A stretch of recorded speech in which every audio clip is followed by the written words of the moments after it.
कहीं घूमने जाना हो, काम के सिलसिले में निकलना हो या फिर त्योहार में घर पहुंचना हो, सुरक्षा के लिहाज से हम बस के बजाय ट्रेन को चुनते हैं। बजट की समस्या भी नहीं होती और आराम से घर भी पहुंच जाते।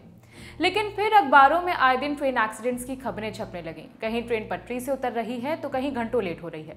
अब आम आदमी करे भी तो क्या करे, सफर तो करना ही है। सक्षम लोगों ने जेब पर थोड़ा भार डालकर फ्लाइट्स का रुख कर लिया। पैसे भले ही थोड़े ज्यादा लगे, लेकिन कम से कम घर तो सुरक्षित पहुंचेंगे। अब फ्लाइट्स की तरफ बढ़े तो पता चला कि वो भी सुरक्षित नहीं है। कुछ महीने पहले तो केवल मारपीट और कचरा फैले होने की खबरें आती थी, लेकिन अब लगातार बॉम्ब ब्लास्ट की धमकियों की खबरें भी आने लगी हैं। पिछले 24 घंटों में इंडियन एयरलाइंस की 10 से भी ज्यादा फ्लाइट्स को बम धमाके में उड़ाने की धमकियां मिल चुकी हैं। 14 से 19 अक्टूबर तक 70 से भी ज्यादा फ्लाइट्स को बम से उड़ाने की धमकियां मिली हैं, जिसके चलते कई उड़ानों को डिले करना पड़ा। इकोनॉमिक टाइम्स में छपी एक रिपोर्ट के मुताबिक फ्लाइट डिले के चलते कम से कम 80 करोड़ का नुकसान हो चुका है। अच्छी खबर ये रही कि इसमें किसी की भी जान का नुकसान नहीं हुआ। धमकियां फेक निकली, यानी कि धमकियां फर्जी थी। इंडिया टुडे की रिपोर्ट के मुताबिक 18 से 19 अक्टूबर के बीच इंडिगो और अकासा की 5 फ्लाइट्स, विस्तारा की 3 फ्लाइट्स और एयर इंडिया की 1 फ्लाइट को भी टारगेट किया गया। जांच एजेंसियों ने हफ्ते भर में मिले सारे थ्रेट कॉल्स और मैसेजेस को चेक किया। इन संदेशों में उन्हें कुछ कॉमन बातें मिली, यानी कि कुछ शब्दों का इस्तेमाल बार बार किया गया, जैसे कि बम, हर तरफ खून फैल जाएगा, विस्फोटक उपकरण, ये मजाक नहीं है, तुम सब मारे जाओगे, बम रखवा दिया है। सूत्रों के हवाले से खबर मिली है कि इन घटनाओं को देखते हुए Bureau of Civil Aviation Security यानी BCAS ने एक मीटिंग बुलाई है। मीटिंग में उन सारी एयरलाइंस के CEOs को बुलाया गया जिन्हें धमकी दी गई थी। 18 अक्टूबर को केंद्रीय नागरिक उड्डयन मंत्री राम मोहन नायडू ने इन धमकियों पर लिखा था, हमारे आसमान की सुरक्षा सुनिश्चित करना मेरी प्राथमिकता है। पता चला है कि हाल ही में बम की झूठी धमकियां नाबालिगों और कुछ उद्दंडियों ने दी हैं। नागरिक उड्डयन मंत्रालय सख्त कार्रवाई कर रहा है, यात्रियों की सुरक्षा सुनिश्चित करने और ऐसी किसी भी घटना को रोकने के लिए काम कर रहा है।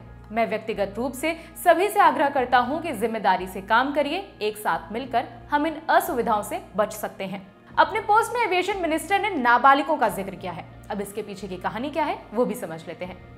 दरअसल 16 अक्टूबर को मुंबई पुलिस ने छत्तीसगढ़ के एक नाबालिग लड़के को हिरासत में लिया था। उसकी उम्र 17 साल बताई जा रही है। लड़के पर 3 फ्लाइट्स में बम होने की झूठी धमकी देने का आरोप है। ये धमकियां सोशल मीडिया पोस्ट के जरिए दी गई थी।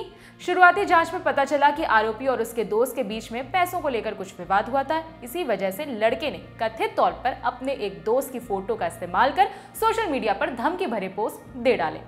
नाबालिग के दिए बयान में कितनी सच्चाई है और इसका दूसरी धमकियों से क्या कनेक्शन है, इस पर जांच फिलहाल चल रही है। फ्लाइट्स की सुरक्षा भी बढ़ाई गई है। बम धमकियों की वजह से कई सारी इंटरनेशनल फ्लाइट्स भी प्रभावित हुई हैं। जाते जाते एक जरूरी सूचना, एक बार फिर से ललन टॉप अड्डा जम रहा है। इस बार बिहार में, जगह पटना का बाबू सभागार, तारीख 25 अक्टूबर। यहाँ आपसे मिलेंगे actor, educator, singer, IAS officer और एंटरप्रेन्योर। लिस्ट अभी खत्म नहीं हुई है। स्टैंड अप कॉमेडी और एक बढ़िया से नाटक का भी इंतजाम है। अड्डे में शामिल कैसे होना है? कोई मेहनत वाला काम नहीं है। खबर के डिस्क्रिप्शन बॉक्स में एक लिंक है, उस पर क्लिक करिए और रजिस्टर कर लीजिए। फिर हम होंगे, आप होंगे और होंगे अड्डे के भरपूर मजे। आपका इंतजार रहेगा। दिल्ली से निकलकर बाहर ललन टॉप आ पहुंचा है अपने मायके। अब की बार ललन टॉप अड्डा जमेगा बिहार में। जगह होगी बापू सभागार, पटना और तारीख 25 अक्टूबर। अगर आपको भी इस अड्डे का हिस्सा बनना है तो thelalantop.com पर जाइए, वहां पर मौजूद बैनर पर क्लिक करिए और अपने आप को रजिस्टर करवाइए। ललन टॉप बिहार अड्डा प्रेजेंटेड बाय सनराइज मसाले, स्वाद बिहार का, को powered by itel, Bihar tourism and Sudha milk and milk products.